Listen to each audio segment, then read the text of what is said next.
Assalamualaikum warahmatullahi wabarakatuh. Selamat datang di channel Sunyi Memanggil, tempat di mana kisah-kisah yang terkubur kembali bangkit dalam kegelapan malam. Sebelum cerita dimulai, pastikan kalian sudah menekan tombol like, tulis komentar kalian di bawah tentang kejadian paling menyeramkan yang pernah kalian alami. Dan jangan lupa subscribe channel Sunyi Memanggil, agar kalian tidak ketinggalan cerita-cerita horor yang akan terus memanggil kalian setiap malam. Karena malam ini, sunyi, tidak lagi sepi. Malam di lereng gunung itu terasa dingin seperti embusan napas dari mulut sumur tua. Kabut turun perlahan menutupi jalanan sempit menuju villa peninggalan Belanda yang sudah puluhan tahun kosong. Bangunan tersebut berdiri sendirian di antara pohon pinus tinggi, tampak pucat diterpa cahaya bulan. Cat dindingnya mengelupas seperti kulit terbakar matahari, sementara jendelanya hitam pekat menyerupai mata seseorang yang mengawasi tanpa berkedip. Nadira justru menyukai suasana seperti itu. Sebagai influencer terkenal, perempuan berusia 25 tahun tersebut selalu mencari tempat unik demi konten media sosialnya. Semakin aneh lokasi yang dipilih, semakin tinggi perhatian yang didapat. Bagi Nadira, perhatian netizen seperti api bagi pelita. Tanpa sorotan kamera dan pujian pengikutnya, hidup terasa sepi. Estetik banget, gumamnya sambil mengarahkan kamera ponsel ke arah villa. Raka, sahabat sekaligus fotografer pribadinya, berdiri dekat pagar berkarat sambil memandangi bangunan tua itu dengan gelisah.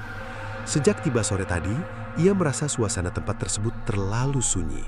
Tidak ada suara serangga, tidak ada anjing menggonggong, bahkan angin terasa bergerak lambat seperti menahan sesuatu.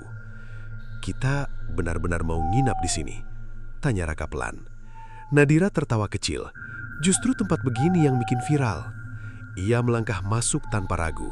Pintu villa terbuka sendiri dengan bunyi panjang menyerupai erangan orang kesakitan. Debu beterbangan di udara membuat cahaya senter terlihat seperti kabut tipis di dalam ruangan. Bau kayu lapuk bercampur aroma tanah basah menusuk hidung. Di ruang tengah tergantung lampu kristal tua yang sudah pecah sebagian. Sofa usang memenuhi sudut ruangan. Jam dinding besar berhenti tepat pukul 11 malam, seolah waktu mati di tempat itu. Namun Nadira malah senyum puas. Baginya, lokasi menyeramkan seperti tambang emas konten. Selama 2 jam berikutnya, ia sibuk mengambil foto, berganti pakaian, mengatur pose, memperbaiki rambut, lalu tertawa di depan kamera. Sesekali ia meminta Raka memotret dari sudut berbeda agar hasilnya terlihat dramatis. "Coba ambil dari bawah, biar kesannya misterius," katanya. Kilatan kamera terus menyala di tengah rumah tua yang gelap. Anehnya, setiap hasil foto memperlihatkan bayangan samar di belakang Nadira. Bentuknya seperti perempuan berdiri sambil menundukkan kepala. Raka mulai merinding. "Itu bayangan apa?" bisiknya. Nadira mendekat melihat layar kamera. Namun setiap diperbesar, sosok tersebut menghilang seperti asap tertiup angin. Paling efek cahaya.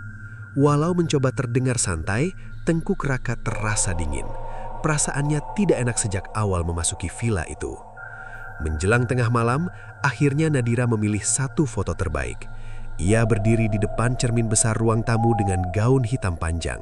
Cahaya bulan jatuh tepat di wajahnya, membuat kulitnya terlihat pucat berkilau. Senyumnya tipis, tetapi matanya tampak kosong.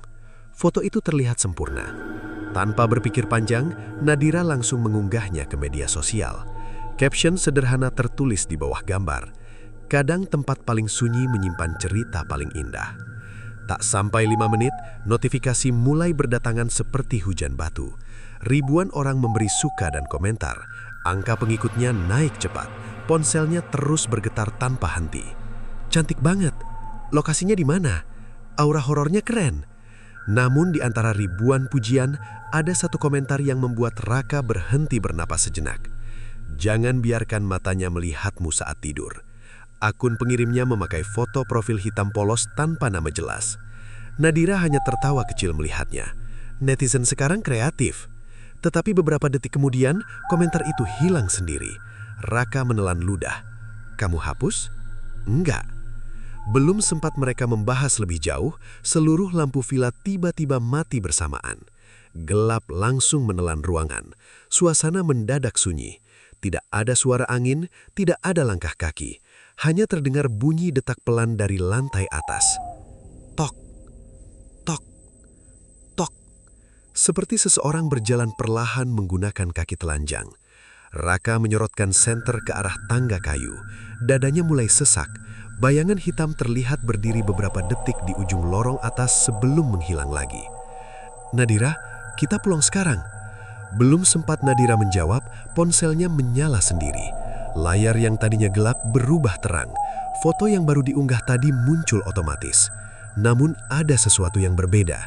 Di belakang tubuh Nadira dalam pantulan cermin, kini terlihat jelas seorang perempuan berambut panjang berdiri sangat dekat sambil tersenyum lebar. Padahal saat foto diambil, tidak ada siapa-siapa di sana. Pagi setelah kejadian di villa tua itu, Nadira berusaha menganggap semuanya hanya kelelahan biasa. Meski semalaman sulit tidur, ia tetap bangun dengan senyum seperti tidak terjadi apa-apa. Dunia media sosial mengajarkannya satu hal, wajah lelah tidak boleh terlihat kamera. Di depan layar, kehidupan harus tampak sempurna seperti etalase toko yang selalu terang, walau bagian belakangnya berantakan. Mobil mereka meluncur turun dari pegunungan menuju kota. Kabut pagi menggantung di sepanjang jalan seperti kain putih raksasa yang menutup pandangan.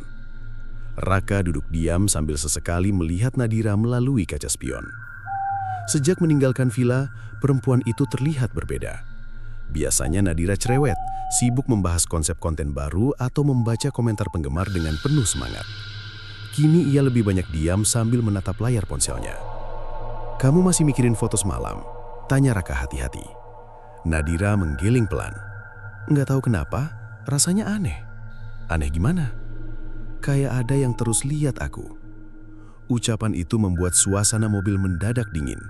Raka mempercepat laju kendaraan tanpa menjawab. Sesampainya di apartemen, Nadira langsung bersiap melakukan siaran langsung untuk mempromosikan produk kecantikan terbaru. Jadwal kerja tidak bisa berhenti hanya karena rasa takut. Dalam dunia influencer, hilang sehari saja seperti tenggelam di lautan ramai. Orang cepat lupa. Ruang siaran dibuat terang dengan lampu putih besar. Kamera dipasang menghadap meja rias. Di belakang Nadira terlihat rak kosmetik tertata rapi seperti pajangan toko mahal. Semua tampak normal. Namun saat live dimulai, perasaan tidak nyaman kembali muncul. Jumlah penonton naik sangat cepat. Ribuan komentar mengalir memenuhi layar. "Kak Nadira cantik banget. Spill lipstick dong. Ada orang di belakang kakak." Nadira masih tersenyum sambil menjelaskan produk. Ia mengira komentar terakhir hanya candaan penonton. Sampai tiba-tiba filter kamera berubah sendiri. Wajahnya mendadak pucat. Bibir terlihat hitam. Area mata menggelap seperti mayat yang tidak tidur selama bertahun-tahun. Nadira langsung panik. Bentar, filternya error." Ia mencoba mematikan efek kamera, tetapi tampilan layar semakin aneh. Di belakang kursinya muncul bayangan perempuan berdiri diam. Rambut panjang menutupi wajah, tubuhnya kurus menyerupai batang pohon kering. Komentar penonton langsung meledak. "Itu siapa? Serius, serem banget. Bukan filter itu." Raka yang sedang berada di dapur mendengar Nadira menjerit. Ia berlari masuk dan mendapati layar siaran berkedip seperti televisi rusak. Saat melihat monitor, darahnya seperti berhenti mengalir. Sosok perempuan itu benar-benar ada di kamera, berdiri tepat di beleskan Nadira. Tetapi ketika Raka menoleh ke arah asli ruangan, tidak ada siapa-siapa. Kosong, hanya dinding putih dan rak kosmetik. Bulu kuduknya langsung berdiri. "Nadira, matiin sekarang." Live mendadak terputus sendiri sebelum Nadira sempat menyentuh ponsel. Ruangan tiba-tiba sunyi. Lampu yang tadinya terang, kini berkedip pelan seperti lilin hampir padam. Nadira bernafas cepat sambil memegangi dadanya. Wajahnya pucat, tangannya gemetar seperti orang kedinginan. "Itu bukan editan," bisiknya. Raka mencoba menenangkan keadaan meski dirinya sendiri mulai takut. Mungkin sistem kameranya rusak, namun ucapan itu terasa kosong bahkan di telinganya sendiri. Kalau memang kerusakan biasa, kenapa bayangan itu hanya muncul di layar? Kenapa bentuknya sama dengan sosok dalam foto villa semalam? Belum sempat mereka berpikir lebih jauh, terdengar suara kecil dari meja rias. Krek. Seperti ada benda jatuh perlahan. Raka menyorot ke arah bawah meja. Nafasnya tercekak. Di lantai terdapat tanah hitam basah bercampur aroma anyir seperti kuburan habis digali. Gumpalan itu membentuk jejak kaki kecil menuju kursi tempat Nadira duduk tadi. Perempuan itu mundur perlahan sambil menahan tangis. "Aku nggak bawa apa-apa dari villa." Raka jongkok menyentuh tanah tersebut menggunakan tisu. Masih dingin, bahkan ada potongan rumput liar menempel di dalamnya. Mendadak, ponsel Nadira bergetar lagi. Notifikasi komentar baru muncul. Dari akun anonim yang sama, "Kini dia tahu wajahmu." Tangan Nadira melemas. Komentar berikutnya langsung muncul beberapa detik kemudian. "Semakin banyak yang melihatmu, semakin dekat dia datang." Raka buru-buru membuka profil akun itu, tetapi halaman mendadak kosong. Foto profil hitam tadi berubah menjadi gambar perempuan tersenyum dengan mata seluruhnya putih. Lalu layar ponsel mati sendiri. Ruangan mendadak berbau melati busuk. Aroma itu tipis, tetapi menusuk seperti bunga yang dibiarkan membusuk di bawah hujan. Dari pantulan cermin meja rias, Raka melihat sesuatu berdiri di belakang mereka. Tinggi, kurus, diam tanpa suara. Sosok itu tidak bergerak sedikit pun, seperti bayangan yang menempel pada dunia nyata. Dengan leher terasa kaku, Raka membalik badan perlahan. Kosong, tidak ada apa-apa. Namun saat kembali melihat cermin, sosok perempuan itu kini berdiri lebih dekat. Senyumnya semakin lebar. Hari-hari setelah siaran langsung mengerikan itu berubah seperti lorong panjang tanpa cahaya bagi Nadira. Hidup yang dulu terasa ramai oleh pujian, kini pelan-pelan dipenuhi ketakutan. Setiap notifikasi ponsel berbunyi, dadanya langsung menegang seperti senar gitar ditarik terlalu kuat. Namun anehnya, popularitasnya justru melonjak semakin tinggi. Cuplikan video sosok perempuan di belakang Nadira tersebar ke berbagai media sosial. Banyak orang menganggap kejadian itu sekadar rekayasa demi menaikkan jumlah penonton. Sebagian lain percaya ada sesuatu yang benar-benar mengikuti perempuan tersebut. Nama Nadira terus dibicarakan di mana-mana. Jumlah pengikutnya naik puluhan ribu setiap hari. Tetapi bersama kenaikan itu, tubuhnya mulai berubah perlahan. Awalnya hanya mimpi buruk. Ia sering terbangun pukul 3 pagi karena mendengar suara bisikan di dekat telinga. Suaranya lirih seperti orang berbicara dari dasar sumur. "Jangan tutup matamu." Kadang terdengar tawa kecil dari sudut kamar. Kadang seperti suara kuku menggaruk lemari. Kadang seperti seseorang berjalan mengelilingi tempat tidur tanpa henti. Nadira mencoba mengabaikannya. Ia berpikir semua itu hanya akibat stres dan terlalu banyak membaca komentar menyeramkan. Sampai luka pertama muncul. Pagi itu, ia berdiri di depan cermin kamar mandi sambil mengoleskan skincare. Tiba-tiba, matanya tertuju pada garis merah panjang di lehernya. Bekas itu terlihat seperti cakaran kuku tajam. Padahal, malam sebelumnya kulitnya masih bersih. "Raka!" teriaknya panik. Raka segera masuk. Wajahnya langsung berubah saat melihat luka tersebut. "Ini dari mana? Aku nggak tahu." Belum selesai rasa takut mereda, ponsel Nadira berbunyi. Notifikasi media sosial muncul. "Selamat, akun Anda mencapai 5 juta followers." Beberapa detik kemudian, luka di lehernya terasa panas, seperti disiram air mendidih. Nadira menjerit sambil memegangi kulitnya. Garis merah itu perlahan membuka lebih lebar, mengeluarkan darah tipis. Raka membawa Nadira ke rumah sakit hari itu juga. Namun dokter tidak menemukan penyebab pasti. Luka tersebut terlihat seperti goresan baru, tetapi bentuknya terlalu rapi. Sejak kejadian itu, hal aneh terus bertambah. Setiap jumlah pengikut Nadira meningkat, tubuhnya selalu mengalami sesuatu. 1.000 follower bertambah, lengannya lebam kebiruan. 5.000 pengikut baru muncul, kakinya mendadak kaku seperti ditarik tali tak terlihat. 10.000 lagi datang, rambutnya rontok dalam jumlah banyak.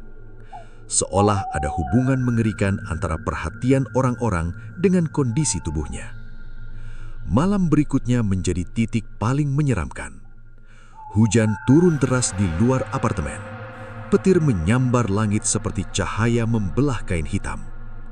Nadira tertidur di sofa ruang tamu karena takut sendirian di kamar. Sekitar pukul 12 malam, ia mendadak terbangun akibat rasa sesak di dada. Nafasnya berat, tenggorokannya terasa penuh. Ia buru-buru menuju wastafel dapur sambil batuk keras. Lalu, sesuatu keluar dari mulutnya. Gumpalan rambut panjang hitam bercampur darah segar jatuh ke wastafel. Nadira langsung muntah lagi. Kali ini terdengar bunyi benda keras mengenai keramik. Ting! Beberapa paku kecil berkarat keluar bersama cairan hitam pekat. Matanya membelalak penuh ketakutan. Tubuhnya gemetar seperti ranting diterpa badai. Raka yang mendengar suara ribut segera menghampiri. Wajahnya langsung pucat melihat isi wastafel. Astaga, bau anyir memenuhi dapur. Paku-paku itu masih basah, seolah baru dicabut dari tanah. Nadira mulai menangis. Aku mau berhenti jadi influencer. Aku nggak kuat. Tetapi semuanya terasa terlambat. Keesokan harinya, video Nadira muntah saat siaran tidak sengaja bocor ke internet. Entah siapa yang menyebarkan rekaman kamera apartemen tersebut. Jumlah penonton kembali melonjak. Orang-orang semakin penasaran. Sebagian menyebut Nadira terkena kutukan. Sebagian lagi menjadikan hiburan. Di dunia maya, ketakutan sering berubah menjadi tontonan. Raka akhirnya memutuskan mencari bantuan seseorang yang memahami hal gaib. Mereka mendatangi seorang paranormal tua bernama Mbah Wiryo yang tinggal di pinggiran kota. Rumah lelaki tua itu sederhana, dipenuhi bau dupa dan kayu cendana. Angin terasa dingin meski matahari sedang terik. Begitu melihat Nadira, wajah Mbah Wiryo langsung tegang. "Kamu membawa sesuatu," katanya pelan. Nadira menelan ludah. "Apa maksudnya?" Orang tua itu mengambil foto yang diunggah Nadira dari ponselnya. Tatapannya lama berhenti pada pantulan cermin di belakang perempuan tersebut. Itu bukan sekadar gangguan. "Maksud Mbah? Seseorang memakai fotomu sebagai pengganti tubuh asli." Raka langsung mengernyit. "Kayak santet." Mbah Wiryo mengangguk perlahan. "Ini santet digital. Ilmu lama yang disesuaikan zaman baru." Ruangan mendadak terasa makin dingin. Mbah Wiryo menjelaskan bahwa dalam beberapa ritual terlarang, foto bisa menjadi jalan masuk untuk menyerang seseorang. Semakin banyak orang melihat gambar tersebut, semakin kuat hubungan gaib yang terbentuk. "Perhatian manusia seperti pintu," ucapnya lirih. "Semakin banyak mata memandang fotomu, semakin lebar jalan bagi makhluk itu masuk." Nadira mulai sulit bernafas. "Siapa yang melakukan ini?" Mbah Wiryo menatapnya dalam-dalam. "Orang yang sangat iri padamu." Belum sempat mereka bertanya lagi, lampu rumah tiba-tiba padam. Suasana langsung gelap total. Dari arah belakang rumah terdengar suara perempuan tertawa pelan. Cekikikan itu tipis, tetapi cukup membuat darah terasa membeku.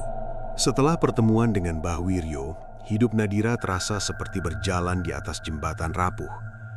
Setiap langkah dipenuhi rasa was-was. Tidurnya semakin sedikit, sementara tubuhnya makin lemah. Kulit wajah yang biasanya segar, kini pucat seperti kertas lama terkena hujan. Namun dunia media sosial tidak peduli keadaan seseorang. Selama masih bisa tampil di depan kamera, orang akan terus menonton. Di tengah kekacauan itu, sebuah pesan masuk dari Vanessa, influencer terkenal yang dulu pernah sangat dekat dengan Nadira. Mereka pernah memulai karier bersama dari nol, sebelum akhirnya hubungan memburuk karena persaingan popularitas. Pesan itu singkat. "Aku punya proyek kolaborasi, bayarannya besar. Kita ketemu?" Awalnya Raka langsung menolak ide tersebut. "Kondisi kamu begini masih mau bikin konten?" Nadira duduk diam sambil memandangi layar ponselnya. Matanya tampak lelah, tetapi ada sesuatu yang mengganggu pikirannya. Aku butuh kerjaan tetap jalan. Ini bukan soal kerjaan lagi. Nadira menghela napas panjang. Hidupnya sudah seperti kapal bocor di tengah badai. Jika berhenti bergerak, semuanya akan tenggelam lebih cepat. Akhirnya mereka datang ke lokasi syuting 2 hari kemudian. Tempatnya sebuah hotel tua di pusat kota yang sudah lama tidak dipakai. Bangunan itu pernah terkenal pada tahun 80-an sebelum terbengkalai akibat kebakaran misterius. Kini dindingnya kusam, lorongnya gelap, dan aroma lembab memenuhi udara, seperti kain basah disimpan terlalu lama. Vanessa sudah menunggu di lobi bersama beberapa kru. Perempuan itu masih terlihat cantik, tetapi sorot matanya berbeda. Ada kelelahan tersembunyi di balik senyum tipisnya. Nadira, sapanya pelan. Mereka saling menatap beberapa detik. Hubungan yang dulu hangat kini terasa dingin, seperti 2 orang asing dipaksa berdiri dalam ruangan sempit. "Kamu kelihatan kurusan," kata Vanessa. Nadira hanya tersenyum kecil. Syuting dimulai menjelang malam. Konsep video mereka bertema eksplorasi tempat angker demi menarik perhatian penonton. Ironisnya, Nadira kini benar-benar hidup di tengah teror nyata. Lorong hotel dipenuhi lampu redup berwarna kuning. Kamera bergerak mengikuti langkah mereka melewati kamar-kamar kosong. Setiap pintu tampak seperti mulut gelap siap menelan siapa saja yang masuk. Awalnya semua berjalan normal. Vanessa berbicara di depan kamera sambil menjelaskan sejarah hotel. Nadira mencoba terlihat santai, meski dadanya terus terasa berat. Namun ketika mereka mencapai lantai 3, suasana mulai berubah. Udara mendadak dingin, lampu di ujung lorong berkedip pelan. Salah satu kru mengeluh mendengar suara perempuan menangis di kamar kosong. "Ada yang putar efek suara ya?" tanyanya gugup. Tak ada yang menjawab. Raka berdiri dekat monitor kamera sambil memperhatikan hasil rekaman. Tiba-tiba, wajahnya menegang. "Van, coba lihat ini." Vanessa mendekat. Napasnya langsung tertahan. Di layar monitor, terlihat Nadira berjalan di lorong bersama mereka. Tetapi di belakang perempuan itu muncul sosok hitam tinggi mengikuti perlahan. Bentuknya kurus dengan kepala miring tidak wajar. Sosok tersebut tidak tertangkap mata langsung, hanya terlihat melalui kamera. Vanessa mundur beberapa langkah. "Itu apa?" Belum sempat ada jawaban, semua lampu mendadak mati bersamaan. Gelap langsung menyelimuti lantai hotel. Beberapa kru panik. Suara langkah kaki terdengar berlarian di lorong. Seseorang menjatuhkan alat syuting. Brak! Nadira berdiri membeku di tempat. Dalam kegelapan, ia merasa ada napas dingin tepat di belakang lehernya. Pelan, basah, seperti seseorang baru keluar dari kuburan basah. Ia ingin berteriak, tetapi tubuhnya sulit bergerak. Lalu terdengar suara bisikan di dekat telinganya. "Kamu mulai kosong." Lampu menyala kembali beberapa detik kemudian. Semua orang terlihat pucat. Namun yang paling terkejut adalah Vanessa. Perempuan itu menatap Nadira dengan mata gemetar. "Kamu, wajahmu tadi, apa?" Vanessa menunjuk monitor dengan tangan bergetar. Raka segera melihat layar kamera. Darahnya langsung terasa dingin. Beberapa detik sebelum lampu mati, kamera sempat menangkap wajah Nadira berubah. Kulitnya membusuk, matanya hitam seluruhnya. Senyumnya melebar hingga hampir menyentuh telinga seperti boneka rusak. Tetapi sekarang, Nadira kembali normal. Vanessa mundur perlahan sambil menahan napas. Itu bukan editan. Kru mulai panik meminta syuting dihentikan. Sebagian memilih turun ke bawah. Suasana hotel berubah kacau seperti sarang lebah disiram api. Di tengah keributan, Nadira menarik tangan Vanessa ke sudut lorong. "Kamu tahu sesuatu kan?" Vanessa diam. Tatapan matanya mulai berkaca-kaca. "Aku pernah ngalamin hal kayak gini." Nadira terkejut. 3 bulan lalu, lanjut Vanessa lirih, akun anonim itu juga pernah muncul di postinganku. Raka ikut mendekat. "Akun hitam?" Vanessa mengangguk pelan. "Aku kira cuma fans aneh, tapi setelah itu hidupku hancur. Konten gagal terus, badanku sakit, orang-orang mulai meninggalin aku." Nadira menatapnya tajam. "Kamu yang nyantet aku." "Aku bukan pelakunya," bentak Vanessa tiba-tiba. Suaranya menggema di lorong kosong. Air matanya jatuh perlahan. Aku memang iri sama kamu, tapi aku nggak pernah mau menyakitin. Keheningan menyelimuti mereka. Lalu dari arah ujung lorong terdengar bunyi pintu terbuka sendiri. Krek! Semua kepala langsung menoleh. Sebuah kamar yang sejak tadi terkunci kini terbuka perlahan. Gelap pekat terlihat di dalamnya. Dan di balik pintu itu, seseorang berdiri diam sambil memandangi mereka. Sosok perempuan berambut panjang dengan mata putih kosong. Tersenyum tanpa berkedip. Sejak kejadian di hotel tua, rasa takut mulai menyebar ke semua orang yang berada dekat Nadira. Kru syuting memilih mengundurkan diri. Beberapa bahkan memblokir nomor perempuan itu karena menganggap dirinya membawa kesialan. Dunia yang sebelumnya penuh sorotan, kini berubah seperti rumah kosong setelah kebakaran. Masih berdiri, tetapi kehilangan kehangatan. Vanessa juga menghilang tanpa kabar. Pesan tidak dibalas, telepon tidak aktif. Seolah perempuan itu sengaja memutus hubungan dengan siapapun. Sementara itu, akun anonim pengirim kutukan semakin sering muncul. Setiap Nadira mengunggah sesuatu, akun tersebut selalu meninggalkan komentar aneh. Dia makin dekat, tubuhmu mulai terbuka, semua mata memberi jalan. Kalimatnya pendek tetapi terasa seperti paku dingin menusuk kepala. Raka yang sejak awal mencoba tetap tenang, akhirnya mulai kehilangan kesabaran. Ia yakin semua kejadian ini bukan kebetulan. Seseorang jelas sengaja meneror Nadira. Malam itu, ia duduk di apartemen sambil membuka laptop. Hujan turun di jendela seperti ribuan jari mengetuk kaca tanpa henti. Ruangan hanya diterangi cahaya monitor yang membuat wajah Raka terlihat pucat. Aku bakal cari siapa pemilik akun itu, katanya pelan. Nadira duduk di sofa dengan selimut menutupi tubuh. Kondisinya semakin buruk. Lingkar hitam muncul di bawah mata.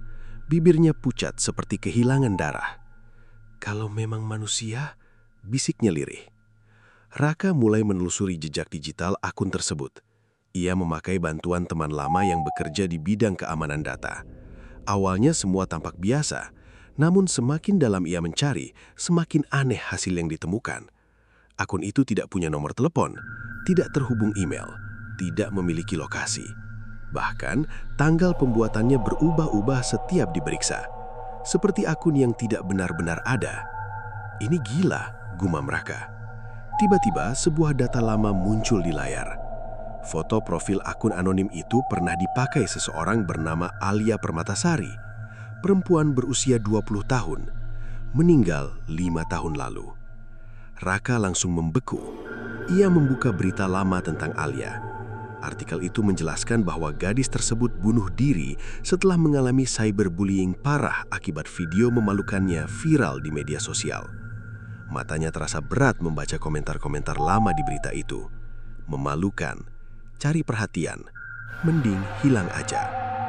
Kalimat kasar memenuhi layar seperti sekumpulan lalat mengerubungi bangkai. Raka menelan ludah. Lalu, sesuatu membuat napasnya tercekat.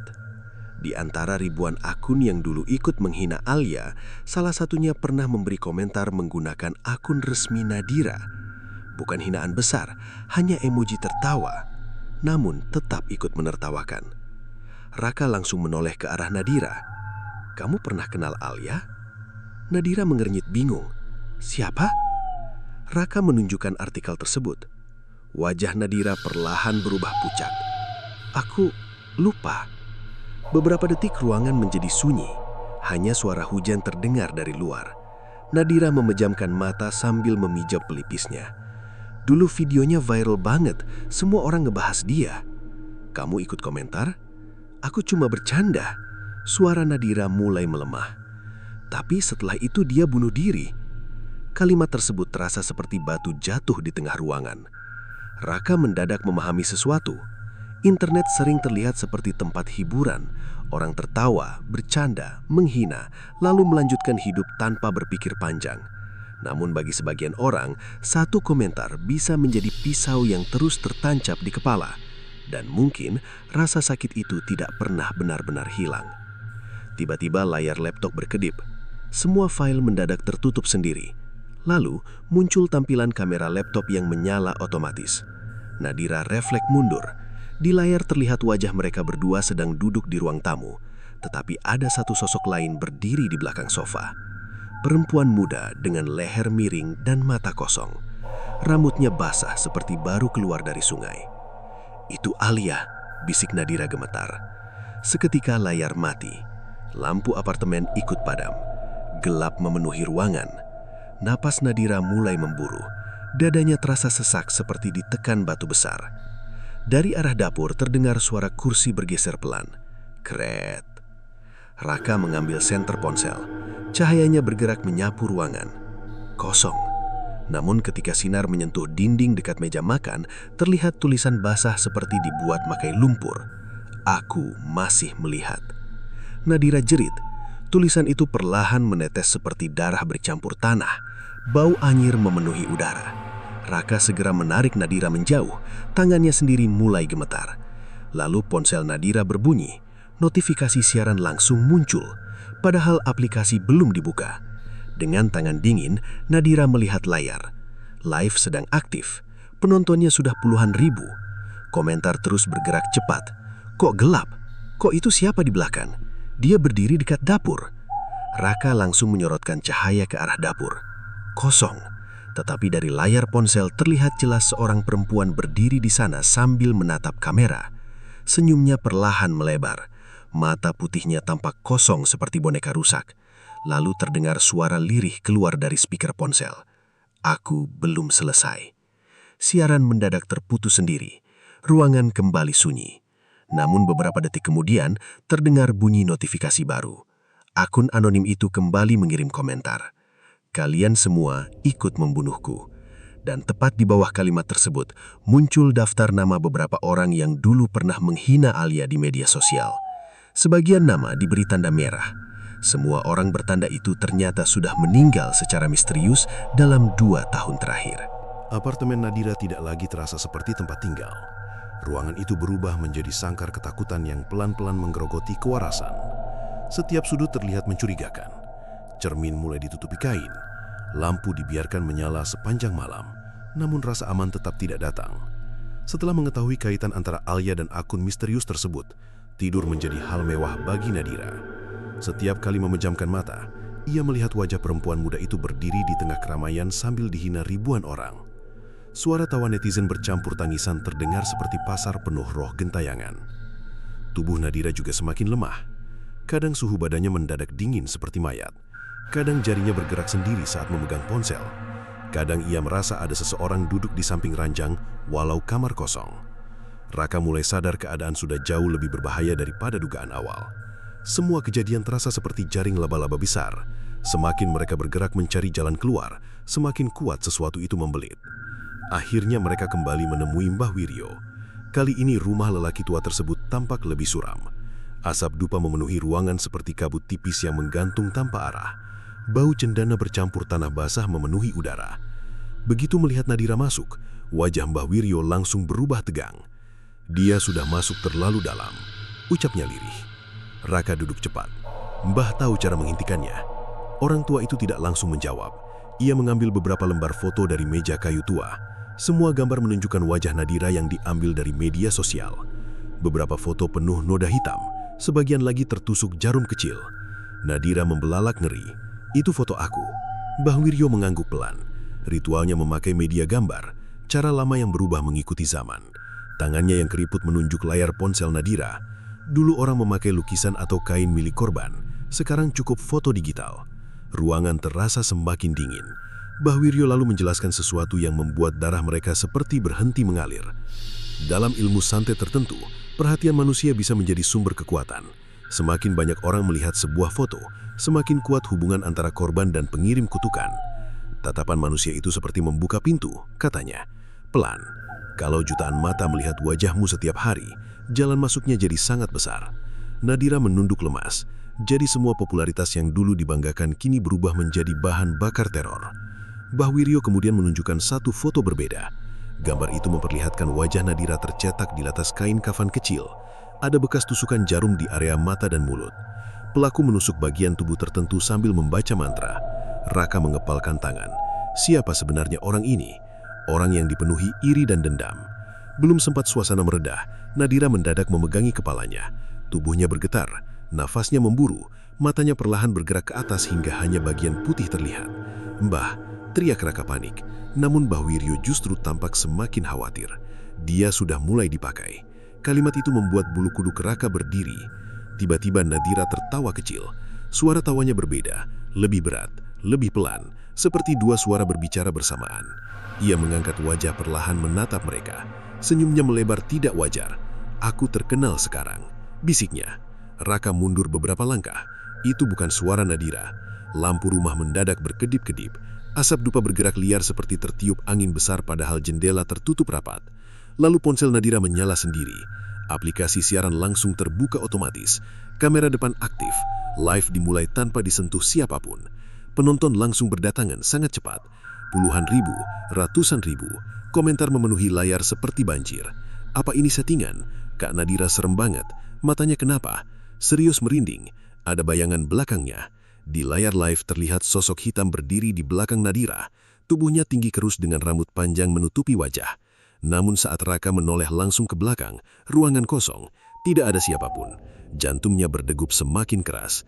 Mbah Wiryo segera membaca doa sambil menaburkan garam kasar ke lantai. Tetapi layar ponsel justru mulai dipenuhi bercak hitam seperti cairan tinta. Lalu Nadira berbicara lagi sambil menatap kamera. "Aku masuk lewat mata mereka." Kalimat itu membuat seluruh ruangan terasa membeku. Seketika suara notifikasi bermunculan tanpa henti. Jumlah penonton menjolak drastis. 1 juta orang sedang menonton live tersebut. Semakin banyak mata melihat Nadira, semakin kuat sesuatu di dalam dirinya. Tiba-tiba seluruh kaca jendela rumah retak bersamaan. Brak! Suara pecahan menggema keras. Angin dingin menerobos masuk membawa bau tanah kuburan. Lampu padam total. Dalam gelap hanya layar ponsel yang masih menyala. Dan di sana, jutaan penonton melihat Nadira tersenyum sambil kepalanya perlahan miring hingga terdengar bunyi patahan tulang kecil. Sebelum siaran terputus sendiri, terdengar suara perempuan lain berbisik dari tubuhnya. "Akhirnya, aku dilihat semua orang." Video siaran langsung dari rumah Mbah Wiryo menyebar ke seluruh internet seperti api menyambar ladang kering. Dalam semalam, nama Naila kembali menjadi topik paling ramai dibicarakan. Potongan wajahnya yang tersenyum dengan mata kosong memenuhi beranda media sosial, grup percakapan, hingga kanal berita hiburan. Sebagian orang menganggap semuanya trik pemasaran. Sebagian percaya Nadira kerasukan. Sisanya hanya menonton demi rasa penasaran. Di dunia maya, ketakutan sering berubah menjadi hiburan murah. Namun bagi Nadira, semua itu terasa seperti hukuman tanpa akhir. Sejak malam siaran tersebut, kondisinya semakin mengkhawatirkan. Tubuhnya sering mendadak kaku. Kadang ia bicara sendiri sambil menatap sudut ruangan kosong. Kadang tertawa pelan ketika tidak ada sesuatu lucu. Yang paling menyeramkan, Nadira mulai lupa pada beberapa kejadian. Ia tidak ingat kapan membuka live, tidak sadar telah mengunggah video. Bahkan beberapa kali ponselnya ditemukan aktif sendiri tengah malam. Seolah ada orang lain memakai tubuhnya saat kesadarannya menghilang. Raka terus berusaha mencari jalan keluar. Namun semakin dalam ia menyelidiki, semakin banyak hal ganjil muncul. Semua jejak terasa seperti benang kusut yang sengaja disembunyikan. Sampai akhirnya satu nama membuatnya berhenti bernafas sesaat. Dimas, manajer Nadira sejak awal karier. Orang paling dekat yang mengatur semua jadwal, kontrak, hingga strategi media sosial perempuan itu. Awalnya Raka tidak curiga. Dimas selalu terlihat tenang dan profesional. Namun ada sesuatu yang mengganggu pikirannya sejak beberapa hari terakhir. Setiap kejadian horor terjadi, akun Nadira justru selalu aktif tepat waktu. Konten tetap terunggah, cuplikan video tersebar cepat. Bahkan beberapa potongan live yang seharusnya rahasia sudah lebih dulu viral sebelum mereka sadar. Seperti ada seseorang sengaja memanfaatkan semua kekacauan tersebut. Malam itu, Raka mendatangi kantor kecil milik Dimas. Hujan turun deras di luar, membuat suasana kota tampak kusam seperti foto lama yang memudar. Lampu ruangan masih menyala. Dimas duduk sendirian di depan laptop sambil memperhatikan grafik media sosial Nadira. Saat melihat angka di layar, lelaki itu justru tersenyum tipis. Naik lagi, gumamnya pelan. Raka langsung membuka pintu tanpa mengetuk. Dimas terkejut. "Lu ngapain malam-malam?" Raka melempar beberapa print hasil data ke meja. "Kenapa semua video Nadira selalu bocor duluan?" Wajah Dimas langsung berubah hati-hati. "Maksud lo?" "Jangan pura-pura nggak tahu." Raka menunjuk grafik layar laptop. Engagement akun Nadira naik gila-gilaan sejak kejadian horor mulai muncul. Dimas terdiam. Suasana ruangan mendadak berat. Hanya suara hujan terdengar dari luar jendela. Akhirnya lelaki itu menghela nafas panjang sambil menyandarkan tubuh ke kursi. Katanya pelan, "Orang suka cerita seram.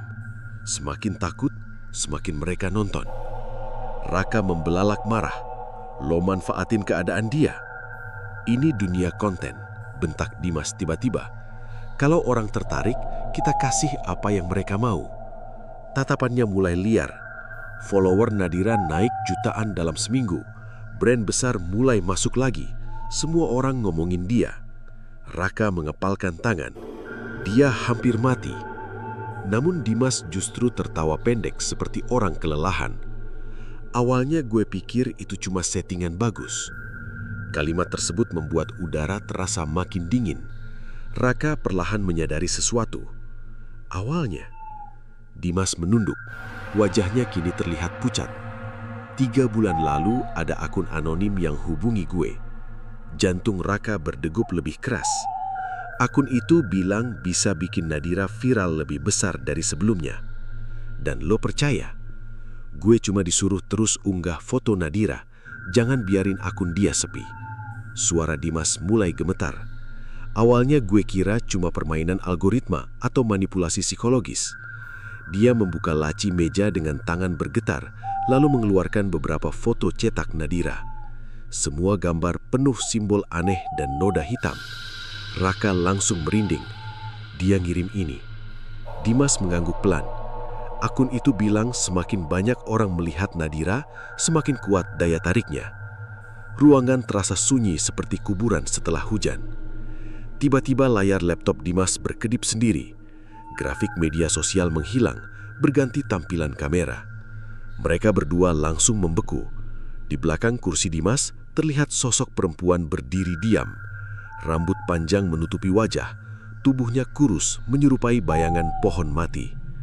Pelan-pelan Dimas menoleh ke belakang. Kosong, tidak ada siapa-siapa. Namun di layar kamera, sosok itu bergerak semakin dekat. Raka mundur perlahan. "Dim, matiin laptopnya." Belum sempat disentuh, suara notifikasi bermunculan bersamaan. Ponsel Dimas, laptop, tablet, semua menyala sendiri. Akun media sosial Nadira sedang live lagi, padahal perempuan itu berada di apartemen bersama Mbah Wiryo. Dengan tangan gemetar, Dimas membuka siaran tersebut. Nafasnya langsung tercekak. Di layar terlihat Nadira duduk sendirian dalam ruangan gelap. Kepalanya menunduk, rambutnya menutupi wajah. Penonton sudah ratusan ribu. Komentar terus bergerak cepat seperti aliran sungai banjir. "Kak, bangun. Serem banget sumpah. Itu darah." Pelan-pelan Nadira mengangkat kepala. Matanya hitam seluruhnya. Senyumnya terlalu lebar untuk wajah manusia. Lalu suara berat keluar dari mulutnya. "Kalian suka melihatnya." Lampu kantor mendadak mati. Gelap langsung memenuhi ruangan. Dimas panik. "Dim, dia datang." Suara nafas terdengar dekat sekali. Basah, berat, seperti seseorang berdiri tepat di belakang mereka. Lalu terdengar bunyi retakan kecil. Krek. Kepala Dimas pelan menoleh sendiri ke arah belakang hingga hampir mustahil dilakukan manusia normal. Matanya membelalak penuh ketakutan. Dan sebelum Raka sempat bergerak, tubuh Dimas terseret ke sudut gelap ruangan, seperti ditarik sesuatu yang tidak terlihat. Setelah malam hilangnya Dimas, ketakutan tidak lagi terasa seperti bayangan samar. Kini, teror itu nyata, dekat dan terus mengintai seperti hewan lapar menunggu mangsa terakhir jatuh ke tanah. Polisi sempat datang ke kantor kecil milik Dimas, namun tidak ada tanda perkelahian, tidak ditemukan darah. Lelaki itu seperti lenyap di telan udara malam. Satu-satunya hal aneh hanyalah layar laptop yang masih menyala dengan siaran live Nadira membeku di wajah tersenyum mengerikan. Berita kehilangan Dimas langsung menyebar cepat. Internet semakin liar. Teori bermunculan di mana-mana. Ada yang menyebut Nadira melakukan pesugihan. Sebagian percaya semua ini strategi promosi film horor. Sisanya menikmati kekacauan seperti menonton pertunjukan sirkus penuh api. Sementara itu, kondisi Nadira semakin buruk. Ia mulai sulit membedakan mimpi dan kenyataan. Kadang merasa berada di apartemen, tetapi beberapa detik kemudian mendadak sadar dirinya berdiri di depan cermin kamar mandi tanpa tahu sejak kapan berjalan ke sana. Yang paling menakutkan, ia mulai melihat wajah asing di setiap pantulan kaca. Kadang perempuan muda bermata putih, kadang sosok hitam berdiri di belakangnya, kadang dirinya sendiri tetapi dengan senyum yang berbeda. Mbah Wiryo mengatakan satu hal yang membuat Raka semakin panik. Kalau terus begini, tubuh Nadira bakal kosong sepenuhnya. Malam itu juga mereka berkumpul di apartemen sambil memikirkan cara terakhir menghentikan semuanya. Hujan turun tipis di luar jendela. Cahaya kota tampak kabur seperti lukisan cat air yang luntur. Nadira duduk diam memandangi ponselnya. Akun media sosialnya masih aktif meski ia sudah berhenti membuat konten. Anehnya jumlah pengikut terus bertambah. Video-video lama kembali viral sendiri seperti ada tangan tak terlihat yang terus menyebarkannya. "Aku mau hapus semuanya," ucap Nadira lirih. Raka langsung mengangguk setuju. Tanpa membuang waktu, Nadira membuka galeri akun media sosialnya. Jemarinya gemetar saat menekan tombol hapus pada foto pertama, gambar di villa tua tempat semua teror dimulai. Loading muncul beberapa detik, lalu layar berkedip. Foto itu muncul kembali. Namun ada sesuatu yang berubah. Wajah Nadira dalam gambar terlihat lebih pucat, area matanya hitam cekung, dan di belakang cermin, sosok perempuan itu kini berdiri lebih dekat sambil tersenyum. Napas Nadira tercekak. Apa-apaan ini? Ia mencoba menghapus lagi. Foto tersebut hilang sesaat, lalu muncul kembali dengan perubahan baru. Kulit wajahnya tampak retak seperti porselen pecah. Lehernya miring tidak normal. Raka ikut merinding melihat layar. Jangan dibuka lagi. Namun semuanya sudah terlambat. Satu persatu foto lama di akun Nadira berubah sendiri. Dalam setiap gambar, sosok hitam semakin jelas. Kadang berdiri di pojok ruangan, kadang muncul di pantulan kaca, kadang tepat di belakang tubuh Nadira sambil membuka mulut terlalu lebar. Ponsel mendadak panas seperti terbakar dari dalam. Lalu muncul pesan masuk dari akun anonim. Dia hampir sempurna. Mbah Wiryo segera mengambil ponsel itu dan membungkusnya dengan kain hitam. Tetapi beberapa detik kemudian, layar menyala lagi dari balik kain. Satu alamat terkirim otomatis. Sebuah desa kecil di pinggir hutan. Itu lokasi pelakunya, gumam Mbah Wiryo. Malam itu juga mereka berangkat. Perjalanan menuju desa terasa sunyi dan panjang. Jalan sempit dipenuhi pohon besar yang menjulang seperti tangan hitam menutupi langit. Kabut turun rendah di sepanjang hutan. Mobil berjalan lambat menembus gelap malam yang terasa hidup. Sesampainya di sana, mereka menemukan rumah kayu tua berdiri sendirian dekat area pemakaman kecil. Catnya kusam, halamannya dipenuhi sesajen busuk dan lilin mati. Bau tanah basah bercampur bunga melati menyengat udara. Raka mendorong pintu perlahan. Kerik. Bagian dalam rumah remang-remang. Dinding penuh foto Nadira yang ditempel tidak beraturan. Beberapa gambar tertusuk jarum, sebagian lagi dipenuhi tulisan mantra berwarna merah dalam. Di tengah ruangan, duduk seorang perempuan kurus memakai baju lusuh. Laras. Matanya cekung akibat kurang tidur. Rambutnya berantakan, namun wajahnya masih menunjukkan sisa kecantikan yang lelah dimakan iri hati. Begitu melihat Nadira, perempuan itu tersenyum kecil. Akhirnya, kamu datang. Raka langsung emosi. Lo yang lakuin semua ini? Laras tertawa lirih. Suara tawanya kosong seperti orang yang sudah kehilangan dirinya sendiri. Kamu tahu rasanya hidup sambil terus dibandingkan? Tatapannya beralih ke Nadira. Aku kerja siang malam, tapi hidupku nggak pernah cukup. Tangannya menunjuk salah satu foto Nadira yang terpajang di dinding. Sementara kamu tinggal senyum di kamera, semua orang kagum. Air mata mulai jatuh dari matanya. Aku cuma mau punya hidup seperti kamu. Mbah Wiryo memandang ruangan dengan wajah tegang. Di sudut rumah terdapat meja ritual kecil berisi foto Nadira, rambut panjang, tanah kuburan, dan ponsel yang terus menampilkan akun media sosial perempuan itu. Laras mendekat perlahan. Dukun itu bilang kalau semua orang melihat wajahmu, pintunya akan terbuka semakin besar. Nadira mundur gemetar. Kenapa Alia? Laras menunduk. Alia kakakku. Ruangan mendadak sunyi. Napas Raka terasa berat. Laras menggigit bibir sambil menangis pelan. Kalian semua menghancurin dia, lalu lanjut hidup seperti nggak terjadi apa-apa. Matanya perlahan berubah menjadi penuh kebencian. Aku cuma mau kalian merasakan sakit yang sama. Tiba-tiba lampu rumah berkedip liar. Foto-foto di dinding bergerak tertiup angin tak terlihat. Dan dari belakang tubuh Laras muncul sosok perempuan bermata putih berdiri perlahan sambil tersenyum menghadap Nadira. Angin malam berembus pelan di dalam rumah kayu tua itu, membawa bau tanah basah dan asap dupa yang hampir padam. Cahaya lilin bergoyang kecil seperti takut melihat apa yang berdiri di tengah ruangan. Laras terduduk di lantai sambil menangis tanpa suara. Di belakang tubuhnya, sosok perempuan bermata putih masih berdiri diam menghadap Nadira. Rambut panjangnya menjuntai hingga menyentuh lantai kayu yang lembab. Senyumnya tipis tetapi terasa lebih dingin daripada udara kuburan. Raka mundur perlahan. Mbah, sekarang gimana? Mbah Wiryo tidak langsung menjawab. Wajah lelaki tua itu terlihat tegang seperti seseorang yang baru menyadari dirinya terlambat menghentikan bencana. Tatapannya tertuju pada Nadira. Lebih tepatnya pada sesuatu di dalam diri perempuan itu.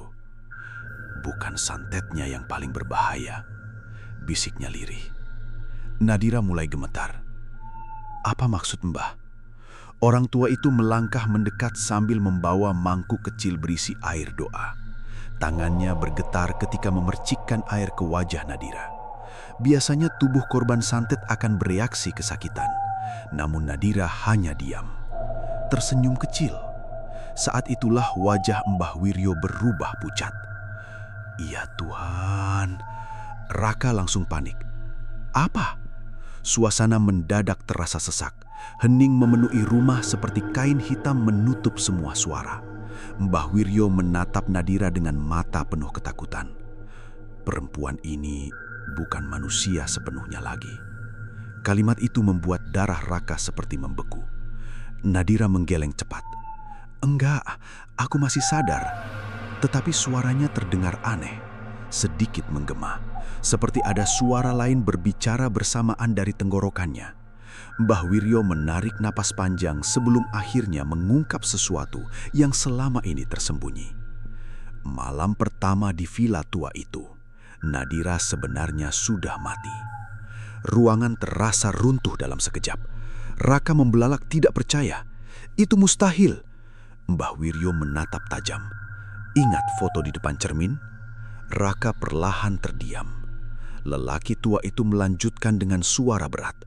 Makhluk di villa tersebut masuk ketika foto itu diambil. Saat akun media sosial mulai ramai, perhatian ribuan orang memberi jalan supaya roh itu tetap hidup. Nadira mundur sempoyongan. Air matanya jatuh perlahan. Enggak, aku masih hidup. Tetapi potongan ingatan mulai muncul di kepalanya seperti kaca pecah berserakan. Malam di villa, suara langkah kaki, pantulan perempuan di cermin, lalu rasa dingin luar biasa di belakang lehernya. Dan setelah itu, gelap. Nadira memegangi kepalanya sambil menangis. Aku nggak ingat pulang dari villa. Raka mulai sulit bernapas. Ia juga baru sadar sesuatu yang selama ini terasa aneh. Sejak malam itu, Nadira hampir tidak pernah makan. Tubuhnya selalu dingin. Bayangannya kadang tidak terlihat jelas di cermin. Namun mereka terlalu sibuk ketakutan hingga tidak menyadarinya. Laras menatap Nadira dengan mata gemetar. Aku nggak mau begini. Air matanya mengalir deras. Aku cuma mau bikin kamu menderita, bukan membangunkan itu. Ternyata santet yang dilakukan Laras bukan menciptakan roh jahat. Kutukan tersebut justru memperkuat sesuatu yang sudah masuk lebih dulu ke tubuh Nadira sejak malam di villa. Makhluk itu memakai perhatian manusia seperti bahan bakar.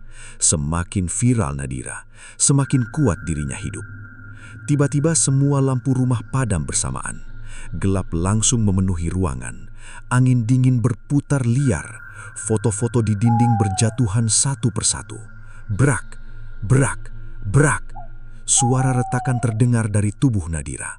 Kepalanya perlahan miring ke samping hingga tulangnya berbunyi kecil. Raka mundur ketakutan. Nadira, perempuan itu mengangkat wajah perlahan. Matanya kini hitam sepenuhnya. Tidak ada bagian putih sama sekali. Lalu senyum mengerikan terbentuk di bibirnya. Lebar, terlalu lebar untuk manusia normal. Aku suka dilihat. Suara itu bukan milik Nadira lagi. Mbah Wiryo segera membaca doa keras-keras. Garam dan bunga ditaburkan ke lantai. Namun seluruh rumah mulai bergetar seperti diguncang gempa. Ponsel di meja ritual menyala sendiri. Live media sosial aktif otomatis. Ratusan ribu penonton langsung masuk hanya dalam hitungan detik. Komentar bergerak cepat tanpa henti. Ini nyata. Serem banget. Itu matanya asli? Makhluk di dalam tubuh Nadira tersenyum semakin lebar melihat layar ponsel. Lihat, bisiknya pelan. Mereka semua membuka pintu. Tiba-tiba tubuh Laras terlempar keras ke dinding. Raka berusaha menarik Nadira, tetapi perempuan itu bergerak sangat cepat. Tangannya mencengkeram leher Raka sambil tertawa lirih. Napas lelaki itu tercekak. Di layar live, jutaan orang menyaksikan semuanya seperti pertunjukan tengah malam. Mbah Wiryo akhirnya membakar seluruh foto Nadira di meja ritual. Api langsung membesar. Makhluk itu menjerit keras. Suara tangis perempuan bercampur tawa memenuhi rumah. Tubuh Nadira mulai berasap hitam. Perlahan wajahnya kembali normal. Air mata mengalir dari matanya. Untuk sesaat, Nadira kembali sadar. Ia menatap Raka dengan tatapan lemah. Maaf. Lalu api dari meja ritual membesar menelan ruangan. Cahaya terang memenuhi rumah kayu dan semuanya berubah gelap. 3 minggu kemudian, kasus kebakaran rumah Laras menjadi berita singkat sebelum akhirnya dilupakan. Polisi menyatakan seluruh penghuni meninggal akibat api besar. Tidak ada yang mengetahui kejadian sebenarnya malam itu. Akun media sosial Nadira akhirnya berhenti aktif. Tidak ada unggahan baru, tidak ada siaran langsung. Internet berlahan melupakan namanya, seperti ombak yang menelan jejak di pasir. Namun tepat tengah malam pada hari ke-40 setelah kematian Nadira, sebuah notifikasi muncul di ponsel jutaan pengikutnya. Akun Nadira aktif kembali. Satu foto baru terunggah. Gambar seorang perempuan berdiri di depan cermin gelap. Wajahnya samar, tetapi matanya hitam pekat. Di belakang pantulan kaca, terlihat banyak sosok berdiri tersenyum. Caption pendek tertulis di bawahnya, "Aku kembali." Dan dalam hitungan detik, jumlah penontonnya mulai naik lagi.